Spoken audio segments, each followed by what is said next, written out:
is trusting somebody so implicitly, so unconditionally, that whatever they need to say, whatever they need to uncover within them is okay and can be held. I do believe that there are certain beings, certain souls that are meant to be together. When we come into unity with another person, we're one with them. Hey, my name is David Kuhn, and in this video, we're going to be exploring the divine union and sacred sexuality. Have you ever wondered if there's something more to the purpose of sexuality and the way that we can enter into it in a super sacred way that actually transforms us, that begins to break down patterns and beliefs, at the same time having a super good time and enjoying bliss and everything that sexuality brings to us. Yeah. I mean, we live in a hypersexuality culture where sexuality, in some ways, has just been completely morphed into something else. It's really like about pleasure, which it is, but there's so many different aspects to the energy of sexuality, and entering into a divine union with someone else can really accelerate our growth, yeah, by having somebody to share these vulnerabilities and trust with somebody else, yeah, and the physicality of it, learning to find, what we like, what makes us happy. So yeah, we're going to dive into all of that today. This is a very edgy subject, even for me. I know when I began writing this chapter in my book Within Us, I felt like a fraud because I was like, I don't know, I don't know about divine unions or sexuality, but I do, right? Now, I've been married a couple of times, been in long, long relationships with women, and I know that after a while, it can become routine. Sexuality can become routine, and I really believe that happens because we don't go any deeper, right? We don't continue to dive into these super rich places of vulnerability and deeper aspects of trust. And I really believe that that's part of why we have so many divorce rates now. Yeah. So we need a place when we're in relationship with someone to come in and have real, honest conversations about how we feel. And we can link that to sexuality.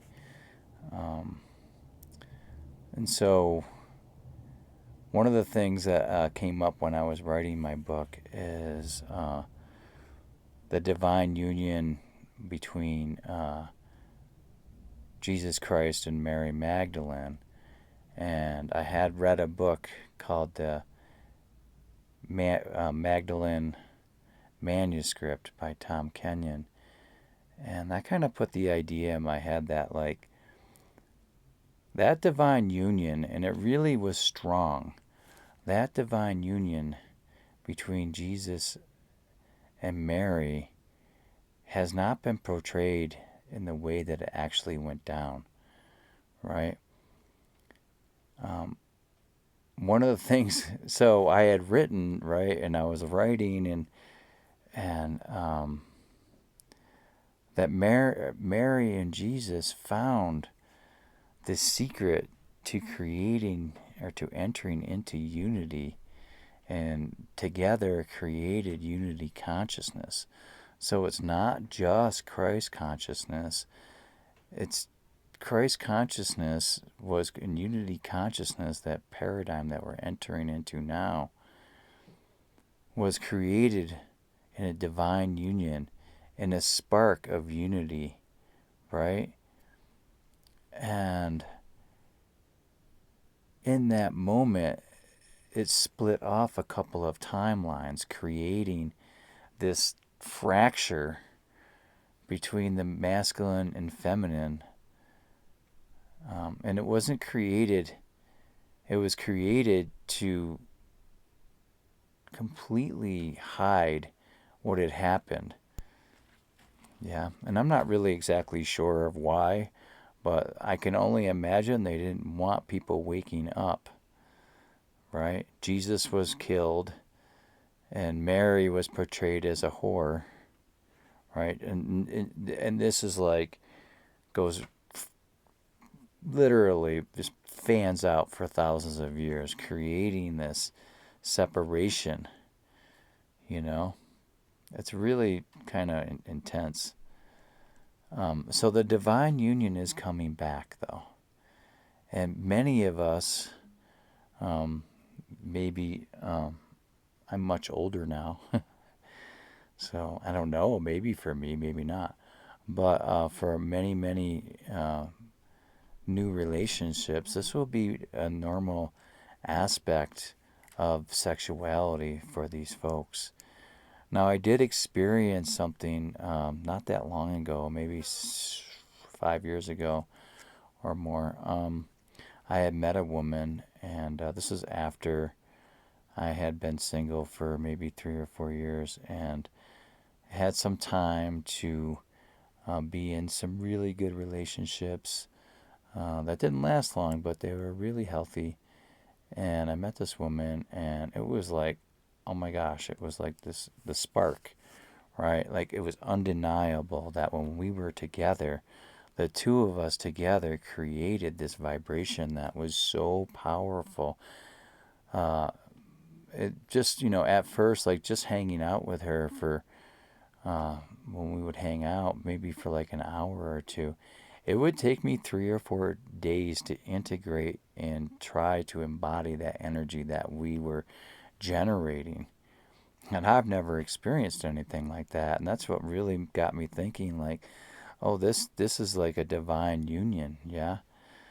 But it was so powerful. It would have taken like quite a while to integrate and to embody this energy.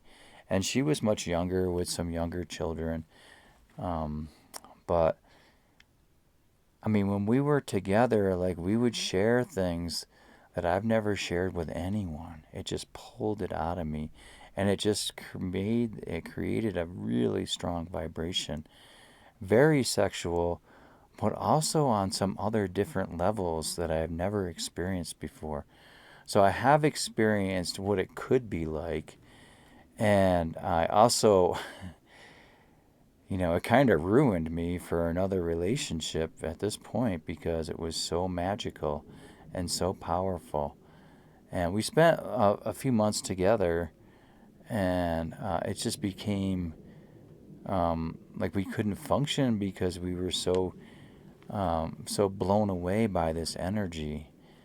And it took like orgasms and sexuality to a completely different level, right? It was just a higher consciousness level. And I believe that, like, I'll be ready for another one of those relationships in the future, if that happens, if I am blessed with that again. But I also think that if you're in a relationship with somebody and you want to enter into this kind of vibration with that person, if they are willing, that their divine unions can be dormant. Yeah. They can be waiting, like if you really love somebody, waiting for this deeper level of understanding, a deeper level of vulnerability. Yeah.